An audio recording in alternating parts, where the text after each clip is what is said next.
The gilded cage of Evangeline Dubois' New Orleans existence had long since lost its sheen, the gold flacking away to reveal cold, unyielding iron beneath. At 24, an age when many young women of her standing were already wives and mothers, Evangeline felt more like a prized possession than a person, paraded at soirees, her future meticulously arranged by a father whose love was measured in ledgers and advantageous alliances. The latest and most unbearable of these arrangements was her impending marriage to a man thrice her age, a Baron von Strauss, whose wealth was as vast as his reputation for cruelty was chilling.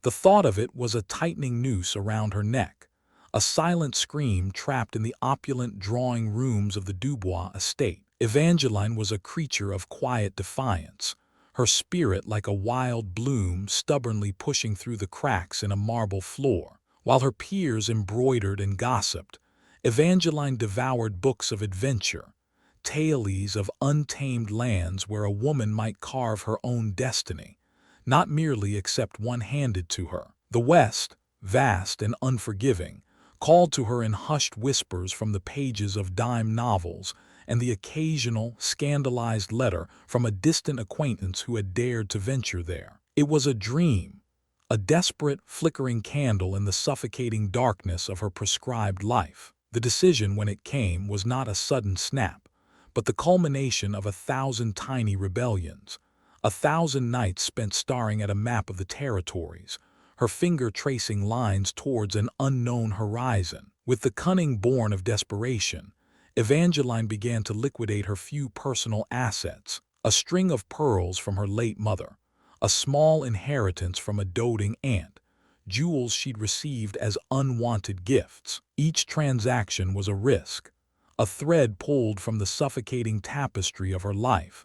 Carefully, secretly, she sewed a significant portion of the resulting cash into the linings of a sturdy, unassuming traveling dress, a far cry from the silks and satins she was accustomed to. Her escape was planned with the precision of a general preparing for battle, every detail considered, every contingency accounted for, save for the one thing she could not control, the terrifying, exhilarating unknown of what lay ahead. One moonless night, leaving behind a note of vague regret and unyielding resolve, Evangeline Dubois vanished from New Orleans society like a wisp of smoke. Her journey westward was a blur of rattling train cars, dusty stagecoaches, and the ever-present fear of discovery. She adopted a simpler name, Eva Morrow, hopping to shed her old identity with her elaborate gowns. The faces she encountered were a kaleidoscope of humanity, hopeful settlers,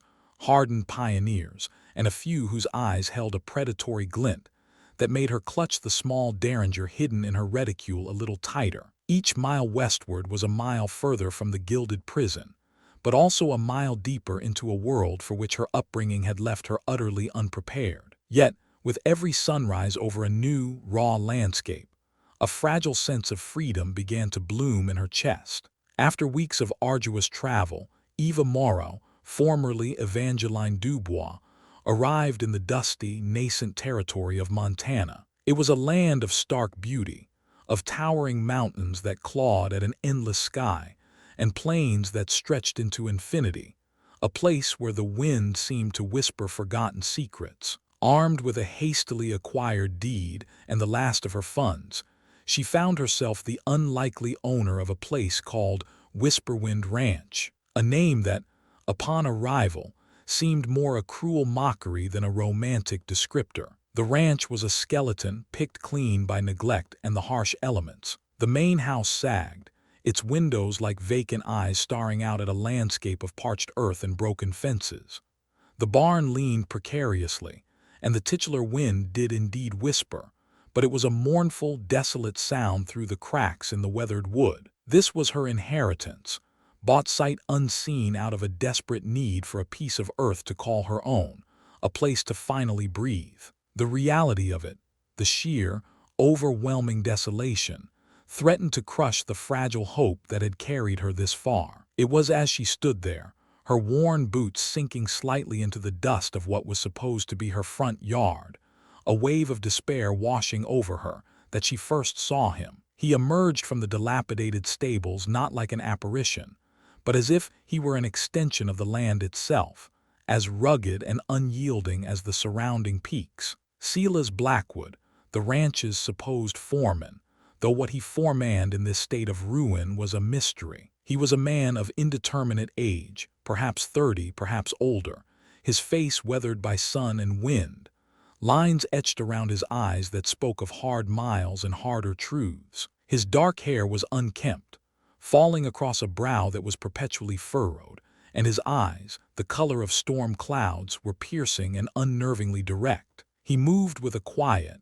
almost predatory grace, his worn denims and dusty leather vest seeming more a second skin than mere clothing. A gun belt hung low on his hips, the holster well-oiled, the Colt peacemaker within it looking like a natural extension of his hand. He said nothing as he approached, simply stopping a few feet from her, his gaze sweeping over her from the hem of her travel-stained dress to the apprehension in her eyes. "You'd be Miss Morrow, I reckon." His voice was low, a gravelly rumble that seemed to vibrate in the still air, devoid of welcome, devoid of any discernible emotion at all. It wasn't a question so much as a statement of a weary fact. Evangeline, or Eva, as she now had to remember to call herself, straightened her shoulders, trying to project an air of confidence she was far from feeling. "I am.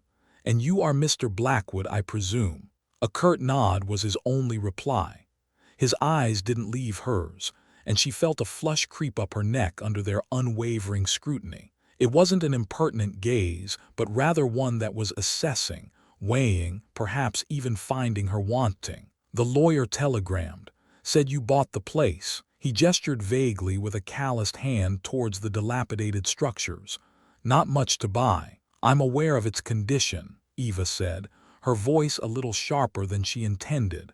"I intend to restore it." A flicker of something unreadable crossed his face, amusement, disbelief. It was gone before she could decipher it. "Restore it? With what, missy? Hope and good intentions don't mend fences nor pay off the bank in Helena." The mention of the bank sent a chill down Eva's spine. The lawyer had been vague about debts, eager to close the sale. Debts. Silas Blackwood's lips twisted into what might have been the shadow of a grim smile. "Whisperwind got more debts than it's got cattle, and it ain't got a single head. Old man Hemlock, your predecessor, mortgaged this place to the hilt and then drank himself into an early grave. The bank's patient, but not forever.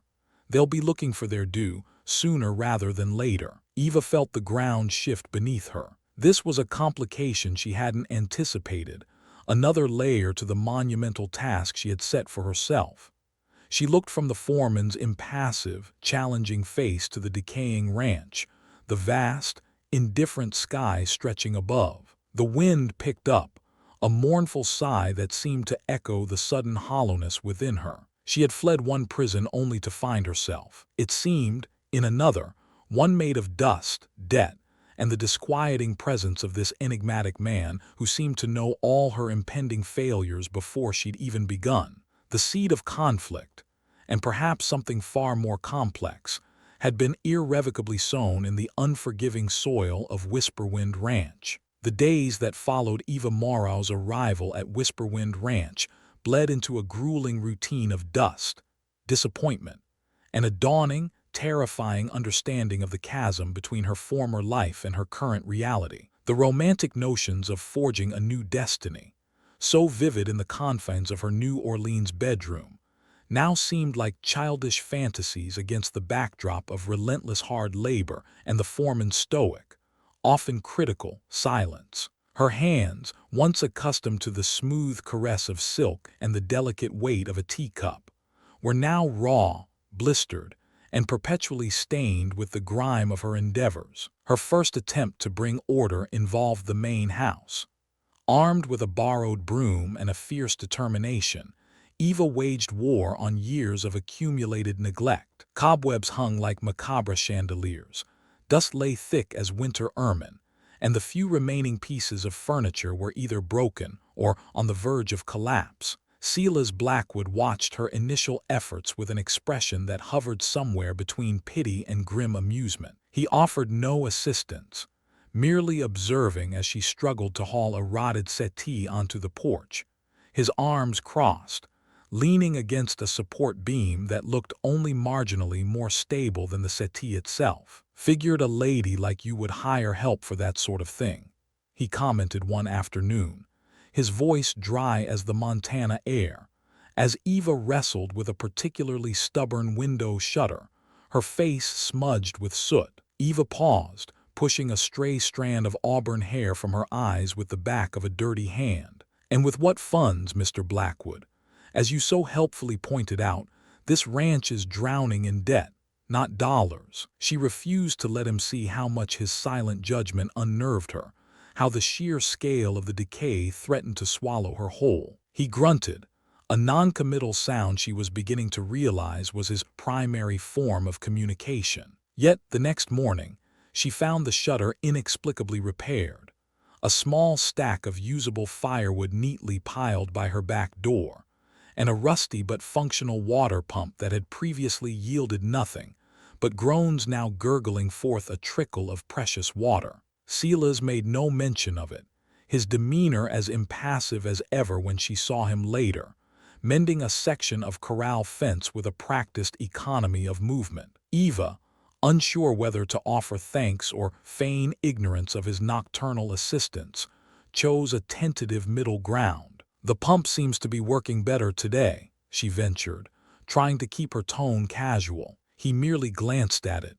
"Groundwater's fickle, might be dry again tomorrow." Despite his gruff exterior, these small, unacknowledged acts of assistance became a strange, unspoken undercurrent in their interactions. He taught her, through terse commands and exasperated demonstrations, how to properly swing an axe without losing a limb, how to differentiate edible prairie greens from poisonous lookalikes, and how to read the subtle shifts in the weather that could mean the difference between a productive day and a dangerous one. Eva, in turn, surprised him. Though initially clumsy and out of her element, she possessed a stubborn resilience he hadn't anticipated. She learned quickly, driven by a desperate need to prove not just to him, but to herself, that she was more than the fragile society belle she had been raised to be. Her attempts to bring a semblance of domesticity to the crumbling house were met with Silas's silent skepticism, yet he never actively hindered her. When she managed to coax a meager vegetable patch from the stubborn earth near the kitchen, planting seeds she'd carefully hoarded, he watched from a distance, his expression unreadable. She imagined his thoughts. A fool's errand, another city notion that will wither under the Montana sun. But when a late frost threatened her tender seedlings, she awoke to find them covered with old burlap sacks he must have placed there in the dead of night. The isolation of Whisperwind was profound.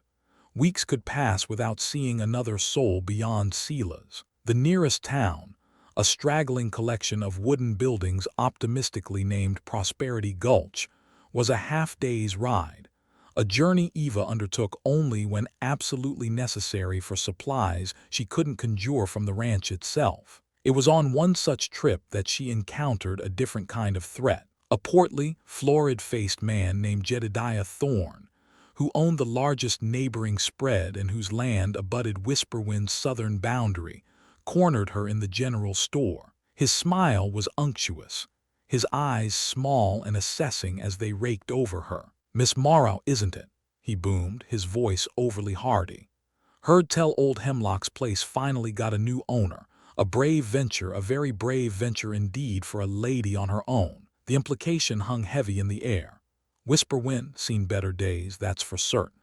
Needs a strong hand, a man's hand, if you take my meaning. He leaned closer, his breath smelling of stale tobacco and a false familiarity that made Eva's skin crawl. "Perhaps we could discuss mutual interests. A property like yours, in its current state, well, it might be more burden than blessing for someone of your delicate constitution." Eva met his gaze coolly, her spine stiffening. "My constitution, Mr. Thorne, is far more robust than you imagine, and my interests in Whisperwind are entirely my own." She extricated herself from the conversation with a polite but firm dismissal, though his leering smile and the speculative glances of the other store patrons followed her out. The encounter left a bitter taste in her mouth, a stark reminder that her struggles were not solely against the elements or the ranch's decay. Upon her return, she found Silas waiting on the porch, an unusual occurrence.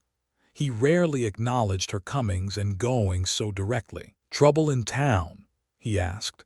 His eyes narrowed slightly as he took in her somewhat flustered demeanor. Eva hesitated, then recounted her meeting with Thorne, expecting perhaps a dismissive grunt or a cynical remark about the nature of greedy men. Instead, Silas listened intently, his expression hardening almost imperceptibly as she spoke of Thorne's insinuations. When she finished, he was silent for a long moment, his gaze fixed on the distant horizon where Thorne's prosperous lands lay.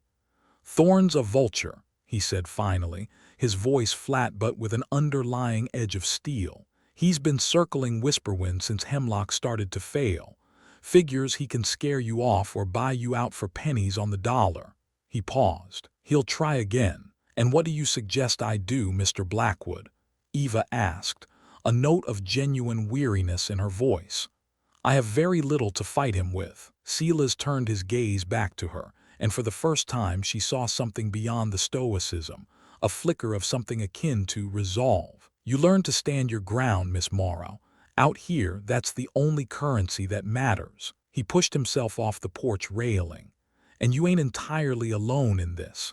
Long as I draw wages from this ranch, its troubles are mine too, whether I like it or not." It wasn't a declaration of loyalty, not exactly, but it was the closest thing to an alliance she had yet received. As Silas walked back towards the barn, his solitary figure a stark silhouette against the setting sun, Eva felt a sliver of warmth pierce through the ever-present anxiety. The challenges were immense, the future uncertain, but perhaps, just perhaps, in the gruff Foreman with eyes like storm clouds, she had found an unlikely, and perhaps unwilling, ally in her fight for Whisperwind. The path ahead was still fraught with peril, but for the first time since setting foot on this ruined land, she didn't feel entirely, hopelessly alone. The fragile truce between Eva Morrow and Silas Blackwood, built on unspoken acts of grudging assistance and shared labor, was as precarious as the Montana spring. The first green shoots in Eva's vegetable patch were a testament to her tenacity, a small splash of defiant color against the muted tones of Whisperwind Ranch. Silas, though he never praised her efforts aloud, had taken to ensuring the rickety fence around her garden was just a little more secure against prairie hares, his repairs as silent and unacknowledged as his earlier aid. They had settled into a rhythm, two solitary figures orbiting each other in a universe of dust and duty. The turning point arrived not with the subtlety of a changing season, but with the abrupt violence of a summer storm. One sweltering afternoon, as Eva was attempting to clear a choked irrigation ditch that Silas had tersely informed her was vital if she hoped to see any of her fledgling crops survive, the sky turned a bruised, malevolent purple. The air grew heavy, charged with an electric tension that mirrored the unspoken feelings simmering between them. Silas had been out on the range, attempting to track a stray calf from a neighboring, more prosperous ranch, a small job he'd taken for much-needed cash that Eva knew, without him saying, often found its way into purchasing essential supplies for Whisperwind. When the first fat raindrops began to fall, he was still miles away. Eva, caught off guard by the storm's sudden ferocity, scrambled to secure what little she could. The wind, no longer a mournful whisper, became a howling banshee, tearing at the loose boards of the outbuildings and whipping her skirts around her legs. It was then that she saw the riders, 3 of them, materializing through the driving rain like phantoms. Her first thought was Thorne, but these men were leaner, harder, their faces obscured by low-brimmed hats and the downpour. They rode not with Thorne's arrogant bluster, but with a grim, predatory purpose. They weren't interested in the house. Their focus was the barn, where Eva had recently, and perhaps foolishly, stored the meager profits from selling a few of her mother's last remaining trinkets in Prosperity Gulch. money she had earmarked for a partial payment to the bank. Fear, cold and sharp, lanced through her. She was alone, with Silas miles away. The derringer in her pocket felt pitifully inadequate. As the men dismounted and forced the groaning barn door, Eva knew she couldn't just hide. Everything she had, everything she was fighting for was in that barn, not just the money, but the symbol of her independence. What happened next was a chaotic blur. Eva, fueled by a desperate courage she didn't know she possessed, grabbed a heavy pitchfork and confronted them as they emerged, their saddlebags fuller than when they'd entered. Her challenge was more a choked cry than a coherent threat, but it startled them. One of them laughed, a cruel, dismissive sound, and shoved her roughly aside. Eva stumbled, hitting her head against the rain-slicked wood of the barn wall. Dazed, she saw them remount and thunder away, disappearing as quickly as they had come. Silas returned an hour later, leading a limping horse, to find Eva sitting on the muddy ground beside the barn, her dress torn, a trickle of blood matting her auburn hair, the despair in her eyes starker than any physical injury. The small coffer where she'd kept her savings lay broken and empty at her feet. He said nothing at first, his storm-cloud eyes taking in the scene, Eva's disheveled state, the violated barn, the tracks of shod horses rapidly vanishing in the mud. He knelt beside her, his usual gruffness replaced by a stillness that was somehow more potent. He gently probed the cut on her temple with surprisingly deft fingers, his touch unexpectedly careful. His voice was a low growl, stripped of all but a dangerous, controlled fury. Eva, her voice trembling, recounted what had happened. As she spoke, she saw a transformation in Silas Blackwood. The impassive mask he usually wore cracked, revealing a glint of something cold and lethal in his eyes, a tightly leashed ferocity that was far more unsettling than any outward display of anger. This was not just a foreman concerned about his employer's property. This was something deeper, something personal. They rode south, she whispered, finally looking at him, towards the Cinnabar Range. Silas rose, his movements fluid and purposeful. Stay here. Bar the door. Don't open it for anyone. He strode towards the stables, not to his tired mount, but to a lean, dark gelding kept in a separate stall, a horse Eva had rarely seen him ride, a horse that looked built for speed and endurance, not for plodding ranch work. He saddled it with an efficiency that spoke of long habit, checking the cinch, the bit, his peacemaker. And then, from a hidden compartment in his saddlebag, he retrieved another gun belt, this one holding a matched pair of revolvers, worn smooth with use. Eva watched, a new kind of fear coiling in her stomach. This was not the taciturn ranch hand she knew. The man preparing to ride out was a stranger, a hunter. Silas, she began, it's just money. It's not worth. He turned, his eyes burning into hers with an intensity that silenced her. Some things are, Miss Morrow. Some things are. He mounted the dark gelding in a single, fluid motion. And sometimes, a man's got to remind the vultures that not all prey is helpless. Before she could utter another word, he was gone, the powerful horse eating up the miles, disappearing into the fading light of the storm-ravaged landscape, leaving Eva with a chilling premonition. The robbery was a disaster, threatening to shatter her fragile hold on Whisperwind. But the true turning point was the revelation of this other Silas Blackwood, a man who had a past, a dangerous past, one that was now irrevocably intertwined with her desperate fight for a future. The money was gone, but something far more significant had been unearthed. A secret, and a protector she was only just beginning to understand, whose own battles might prove even more perilous than her own. The seed of conflict had now taken deep, tangled root. Silas Blackwood returned to Whisperwind Ranch under the cold, unblinking gaze of a Montana moon, 3 days after he had ridden out in pursuit of the thieves. He materialized from the darkness not as a hero triumphant, but as a specter, his face drawn and shadowed.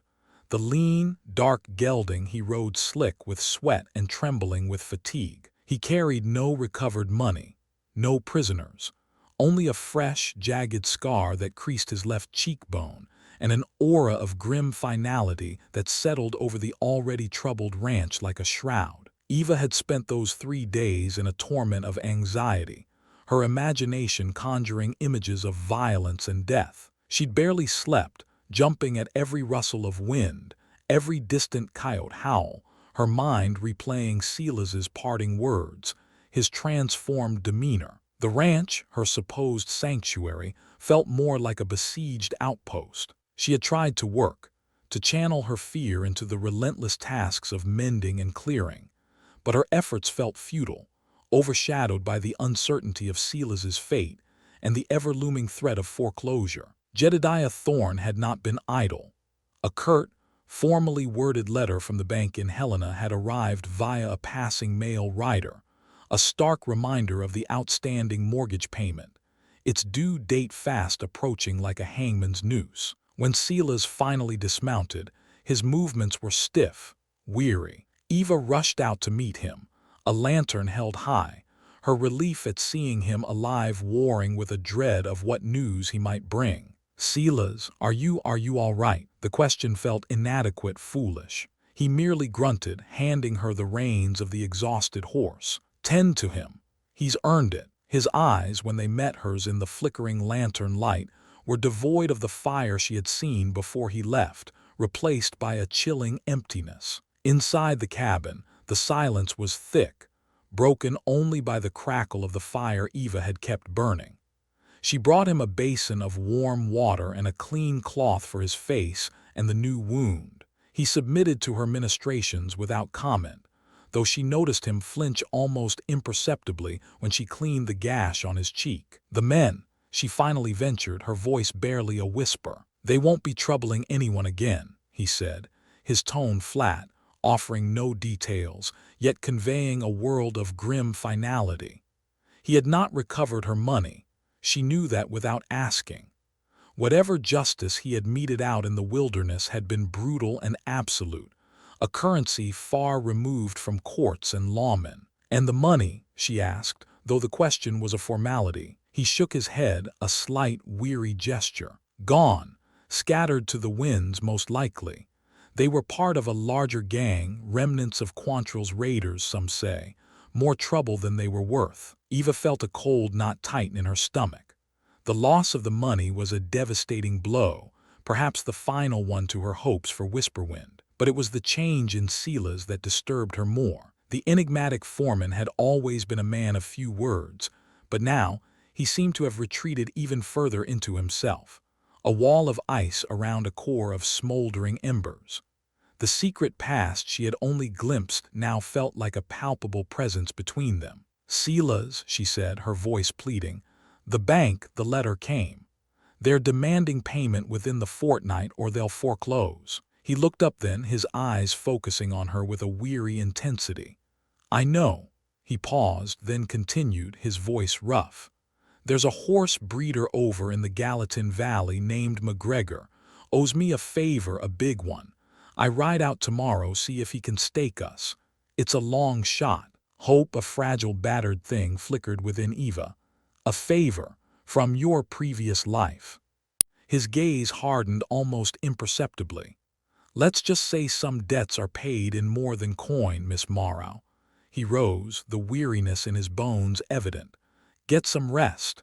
Tomorrow will be another long day." The next morning, as Silas prepared to leave again, this time on his more dependable ranch horse, Thorne chose that opportune moment to make his move. He didn't come with riders this time, but with an air of smug triumph, waving a sheaf of papers. "Miss Morrow," he called out as he rode up to the porch, his voice dripping with false concern. "Just came to offer my condolences on your recent misfortunes. Heard you had a spot of bother with some ruffians." His eyes flicked towards Silas, a knowing, malevolent glint within them. "And a little bird told me the bank in Helena is growing rather impatient. Such a shame, a property like this going under the hammer." "What do you want, Thorne?" Eva demanded, stepping forward. Silas, a silent, imposing figure just behind her. "Why, to help, of course," Thorne said, his smile widening. He dismounted, holding out the papers. "This is an offer, a very generous one considering. I'll take Whisperwind off your hands. Pay a fair price, enough to settle your debts with the bank and leave you with a little something to start fresh, elsewhere. The price being, I imagine, a fraction of its worth if it were thriving," Silas interjected, his voice dangerously quiet. Thorne's smile faltered for a moment under Silas's steady gaze. "A businessman takes calculated risks, Blackwood. The ranch is worthless as it stands. I'm offering her a lifeline." He turned back to Eva.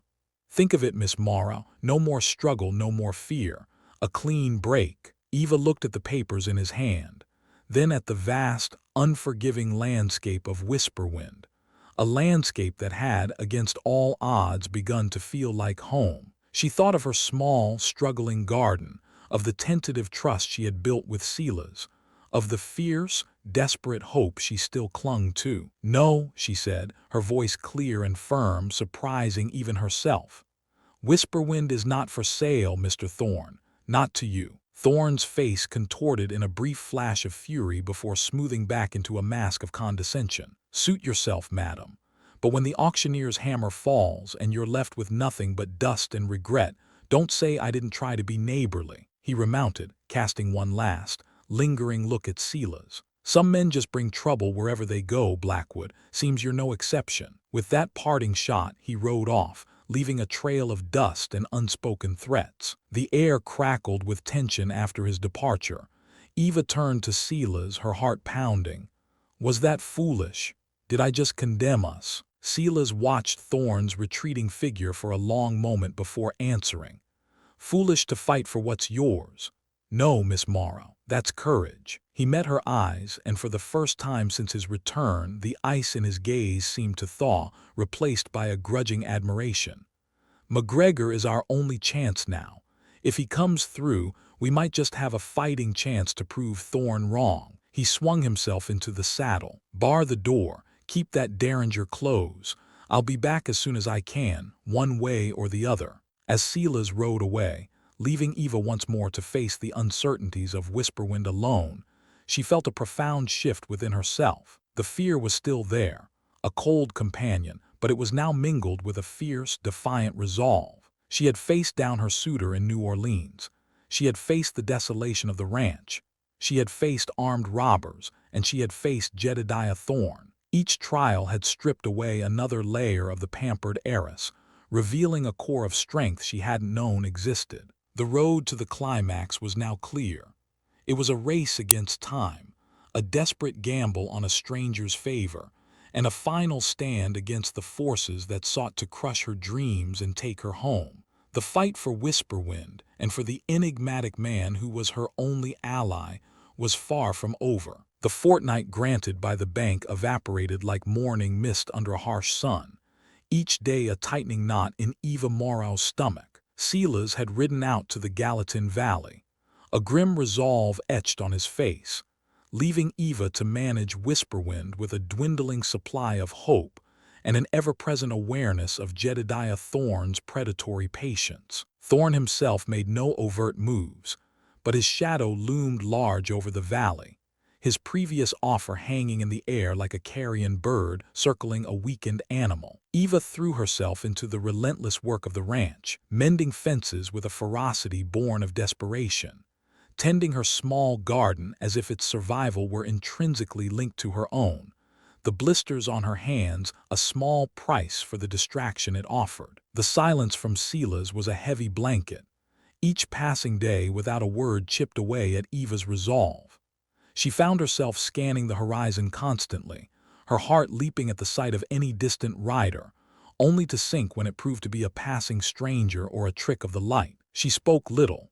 Her interactions with the sparse population of Prosperity Gulch curt and guarded. The townsfolk, for their part, treated her with a mixture of pity and wary curiosity. She was the Eastern lady playing at ranching, the foolish woman who had dared to defy Thorne, the mysterious employer of the even more mysterious Silas Blackwood. It was on the eve of the bank's deadline, as a blood-red sun dipped below the jagged peaks, painting the sky in hues of fire and despair, that Silas finally returned. He rode into the yard not with the triumphant air of a savior, but with the bone-deep weariness of a man who had wrestled with demons and emerged scarred but unbroken. McGregor, the horse breeder from Gallatin, was not with him.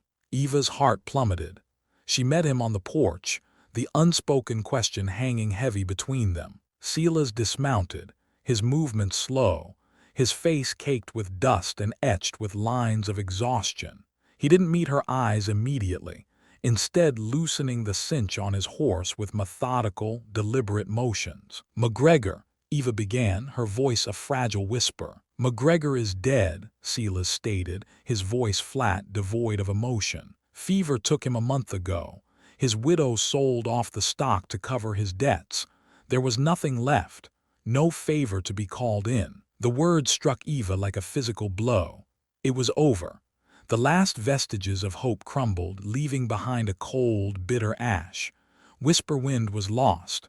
Thorn had won.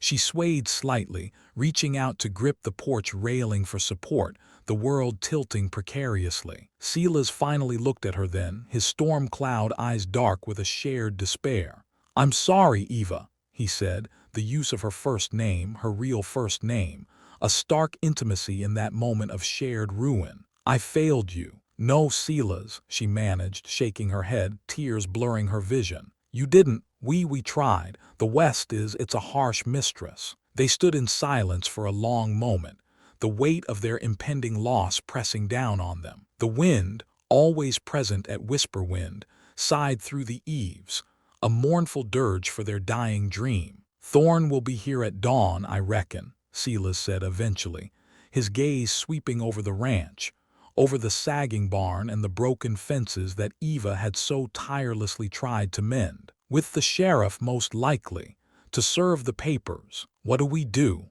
Eva asked, though she already knew the answer. There was nothing left to do. Silas turned to her, and in the dimming light she saw a flicker of the dangerous resolve she had witnessed when he'd pursued the robbers. "We don't run, Eva. We face him. We make him take it, not be given it." He paused, then added, his voice softer, "And there's something you need to know, before it's all over." He led her into the cabin, the air inside cool and still. He gestured for her to sit at the rough-hewn table, then he retrieved a worn leather satchel from beneath his cot, a satchel Eva had never seen him open. From it, he pulled out a faded, tintype photograph and a bundle of yellowed letters tied with a frayed ribbon. He placed the photograph on the table before her. It was of a woman, young and beautiful, with eyes that held a spark of defiance and a gentle smile. Beside her stood a younger Silas, his face less weathered, his expression softer, almost hopeful, and held between them a small child, a boy with Silas's dark hair and the woman's bright eyes. "My wife Sarah," Silas said, his voice thick with unshed grief, "and my son Daniel." Eva stared at the image, her heart aching for the loss she saw etched in Silas's face, a loss that mirrored her own in its devastating finality. "We had a small homestead down near the Brazos," Silas continued, his gaze distant, lost in memory. "Life was hard, but it was good. We were building something." He picked up the letters. These are from her brother. He convinced us to join a wagon train heading for Oregon. Said there was land there, rich land, a new start." His voice grew heavy. "We were ambushed. Comancheros. Sarah, they killed Sarah right in front of me. Daniel was just 5. They took him." His hand clenched around the letters, his knuckles white. "I tracked them for weeks, months, found their camp. There was a fight." He gestured to the scar on his cheek, the one he'd returned with after pursuing Eva's robbers. "This ain't the first scar I earned chasing ghosts." "You never found him," Eva whispered, her sorrow momentarily forgotten in the face of his profound tragedy. Silas shook his head, his eyes bleak. "No, by the time I dealt with them, he was gone. Sold, traded, vanished into the territory. I searched for years, followed every rumor, every whisper. It's why I ended up here, drifting. Whisperwind was just another place to hole up, to forget or try to." He looked at Eva, his gaze raw with a pain that time had not dulled. "I couldn't save them, Eva. I couldn't protect my own family. How could I ever think I could save this ranch or you? The confession hung in the air, heavy and profound. Eva reached across the table, her hand covering his. "Oh, Silas," she said softly, "you survived, and you have protected me, more than you know." His past, the source of his stoicism, his sudden furies, his deep-seated weariness, was now laid bare. He was not just a foreman, not just an enigmatic drifter. He was a man hollowed out by loss, a man who had seen the very worst of what this land and the men in it could do. Their shared moment of vulnerability was shattered by the sound of approaching hoofbeats, clearer and more numerous now in the pre-dawn stillness. Thorn and the law. Silas straightened, the hunter's instinct flaring back to life in his eyes, though overlaid with a deep resignation. "It's time." They stepped out onto the porch together, just as the sun began to crest the eastern peaks, casting long, cold shadows across the yard. Jedediah Thorne sat atop his fine black stallion, a smirk of triumph playing on his lips. Beside him, the sheriff of Prosperity Gulch, a man named Eli Potter, looked distinctly uncomfortable, his gaze shifting uneasily between Thorne and the two figures on the porch. Two deputies flanked them, their expressions impassive. "Morning, Morrow." "Blackwood," Thorne called out, his voice oozing satisfaction. "A beautiful day for an auction, wouldn't you say? Though I doubt there'll be many bidders for this fine establishment." He produced a legal document with a flourish. "Foreclosure notice, all legal and proper. Sheriff Potter is here to ensure a smooth transition of property." Sheriff Potter cleared his throat. "Miss Morrow, Mr. Blackwood, I regret this, but the bank's claim is valid. Unless you can produce the outstanding sum." He let the sentence hang, his discomfort palpable. Eva felt Silas shift beside her, a subtle tensing. She knew he was weighing his options, perhaps contemplating a futile, violent resistance. But before he could speak, before she could voice the despair that threatened to engulf her, another sound cut through the morning air, the distinct, rhythmic thunder of many more horses, approaching fast from the west, from the direction of the Gallatin Valley. All heads turned. A sizable group of riders appeared over the rise, not uniformed, not officials but ranchers, homesteaders, weathered men with determined faces. And at their head, a figure Eva didn't recognize but who rode with an air of quiet authority. They reined in, forming a loose semicircle behind Eva and Silas, effectively boxing in Thorne and the sheriff's party. The leader, a tall, graying man with kind eyes, dismounted and stepped forward. "Sheriff Potter," he said, his voice calm but firm. "Jedediah Thorne, my name is Alastair Finch. I was a friend of Patrick McGregor's, a close friend." His gaze fell on Silas, a flicker of recognition and respect in his eyes. "Silas Blackwood came to me a few days ago, told me about McGregor's passing and about the predicament here at Whisperwind." Thorne sneered. "This is a private matter, Finch, a legal foreclosure, none of your concern." Finch ignored him, his attention fixed on the sheriff. "Patrick McGregor, before he died, spoke to me of an outstanding debt he owed Mr. Blackwood here. A debt of honor from years past, when Silas saved his life and the lives of his family during an Apache raid. Patrick was a man of his word, Sheriff. He instructed me in his will to see any such debts settled from his estate." He produced a bank draft from his coat pocket. "This should more than cover the outstanding mortgage on Whisperwind Ranch, with a considerable sum left over for Miss Morrow to begin its restoration." A stunned silence fell over the yard, broken only by the snorting of horses and the distant cry of a hawk. Eva stared, speechless, as Finch handed the draft to a bewildered Sheriff Potter. Silas stood frozen, his expression unreadable, a maelstrom of emotions warring behind his eyes. Thorne's face was a mask of disbelief, quickly contorting into rage. "This is an outrage, a trick, you caw." "It's all quite legal, Thorne," Finch said calmly.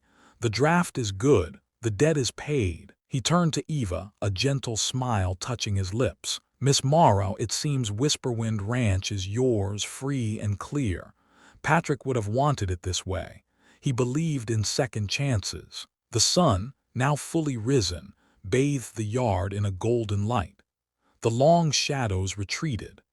The climax had arrived not with gunfire and bloodshed, but with an unexpected act of loyalty and a debt repaid from beyond the grave. The immediate aftermath of Alastair Finch's intervention was a study in stunned silence and thwarted ambition. Jedediah Thorne, his face a mask of apoplectic fury, sputtered a few incoherent protests before Sheriff Potter, clearly relieved to be extricated from an increasingly uncomfortable position, curtly advised him that the matter was concluded. The bank draft was legal, and the debt was settled. Whisperwind Ranch belonged to Eva Morrow. Thorne, with a final venomous glare that lingered on Silas Blackwood, wheeled his horse and rode away, his deputies following like chastened hounds, the air clearing perceptibly with their departure.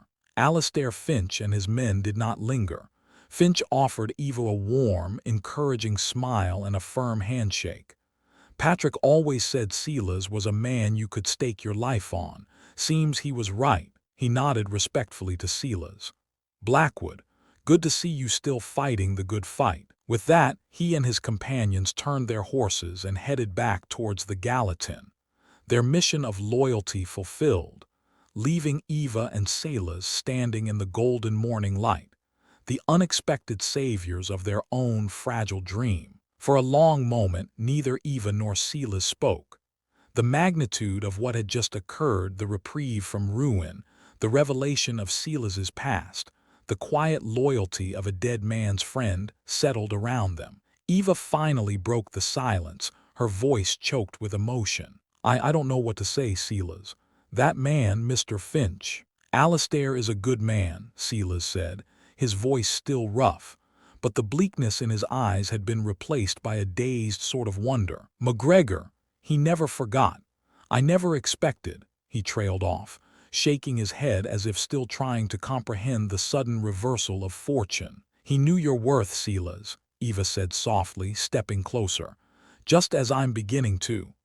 She looked around at Whisperwind, at the dilapidated buildings that now, incredibly, felt truly hers. We have a chance, a real chance. The days that followed were filled with a new kind of energy. The cloud of foreclosure had lifted, replaced by the daunting but exhilarating task of truly rebuilding. The funds left over from Finch's draft were not a fortune, but they were enough to purchase essential supplies, hire a couple of local hands for the heaviest work, and begin the slow, arduous process of breathing life back into Whisperwind. Eva, now secure in her ownership, threw herself into the work with a renewed vigor. She learned to haggle for lumber in Prosperity Gulch, to oversee the mending of the barn roof, to plan crop rotations with a seriousness that would have astounded her former New Orleans acquaintances. She still wore practical, sturdy dresses, but now there was a confidence in her step, a light in her eyes that had been absent before. She was no longer Eva Morrow, the frightened runaway, but Evangeline Dubois, mistress of Whisperwind, a woman forged in the crucible of the West. Silas, too, was a changed man. The revelation of his past, though painful, seemed to have lifted a burden from him. While he remained a man of few words, the guarded stoicism began to soften, replaced by a quiet dedication to the ranch's revival. He worked alongside Eva and the hired men, his knowledge of the land and its rhythms proving invaluable. He taught Eva how to select good breeding stock for the cattle they slowly began to acquire, how to predict the often treacherous Montana weather, and how to truly listen to the whispers of the wind for more than just mournful songs. The shared labor, the common purpose, forged a bond between them that transcended the unspoken. There were evenings spent on the porch, not in tense silence, but in comfortable companionship, discussing plans for the ranch, sharing stories. Eva of her stifling life in the South, Silas, hesitantly at first, then with increasing ease of Sarah and Daniel, not as ghosts of a painful past, but as cherished memories that had shaped the man he was. He even began to whittle again. Small, intricate figures of animals that he would leave on the porch rail for Eva to find. Jedediah Thorne, true to his nature, did not disappear entirely. He remained a bitter presence in the valley, his resentment a palpable force. But Whisperwind, under Eva and Silas's combined efforts, began to thrive in a way that even Thorn's machinations could not touch. The fences were mended, the barn stood straight and true, and the fields, once barren, showed the promise of a bountiful harvest. Eva's garden flourished, a vibrant splash of color and life against the rugged landscape. One cool autumn evening, as the scent of wood smoke filled the air and the cottonwoods along the creek blazed gold, Eva and Silas stood looking out over their land. A small herd of cattle grazed peacefully in the newly fenced pasture. The house, though still rustic, shone with fresh whitewash and the warm glow of lamplight from within. "It's beautiful, isn't it?" Eva said, her voice soft with contentment. "What we've built." Silas nodded, his arm brushing hers as they stood side by side. "We built it, Evangeline." The sound of her full name, spoken with such quiet reverence, sent a shiver down her spine. She turned to him, her heart full. The journey had been fraught with hardship, with loss, with the ever-present threat of failure. But through it all, they had found not just survival, but something far more precious. "Silas," she began, then paused, searching for the right words. "My father wanted me to marry for alliance, for fortune. I ran from that, seeking freedom. I never imagined." He met her gaze, his storm-cloud eyes now clear and deep. "You never imagined you'd find a ruined ranch and a broken-down cowboy instead." A rare, gentle smile touched his lips. "I found a home," Eva corrected softly. "And I found a man who showed me what courage and loyalty truly mean. A man who saw me not as an heiress or a burden, but as an equal." Silas reached out, his calloused fingers gently touching her cheek, the scar there a faint silver line in the twilight. "And I found a woman who reminded me that even after the worst storms, life can find a way to bloom again.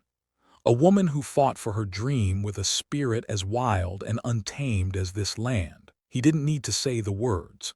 She saw them in his eyes, felt them in the gentle pressure of his hand. The love that had grown between them, nurtured by shared hardship and unspoken understanding, was as real and enduring as the mountains that watched over Whisperwind Ranch. It wasn't the grand, dramatic passion of dime novels, but something quieter, deeper, a love built on respect, resilience, and the shared triumph of creating something beautiful from the ruins. Eva leaned into him, her head resting against his shoulder, a sense of peace settling over her that she had never thought possible. The whispers of the wind through the pines no longer sounded mournful, but like a promise of a future they would face together, whatever it might hold. The runaway heiress had not only found her freedom, but she had also, against all odds, found her heart. And so, the story of Evangeline Dubois and Silas Blackwood reminds us that true fortune isn't always measured in gold or societal standing. Sometimes, it's found in the courage to leave behind a life that suffocates, in the resilience to face down adversity, and in the unexpected connections that can blossom in the most unlikely of places. The West was a land of harsh realities, but it was also a land of second chances, a place where a ruined ranch could become a sanctuary, and a cowboy with a secret past could find redemption in the heart of a woman who dared to dream. If Evangeline and Silas's journey from despair to hope resonated with you, if you believe in the power of courage and the unexpected paths to love, please take a moment to show your support. Give this video a like. And if you haven't already, consider subscribing to Wild West Tales for more stories of adventure, resilience, and the untamed spirit of the American frontier. We'd love to hear your thoughts in the comments below. What part of Eva and Silas's story touched you the most? Have you ever found strength you didn't know you possessed in the face of hardship? Share your reflections and become part of our community. Thank you for joining us on this journey. Remember, no matter how difficult the trail may seem, hope, like the toughest prairie flower, can always find a way to bloom. Until next time, keep exploring the wilder tales of the past.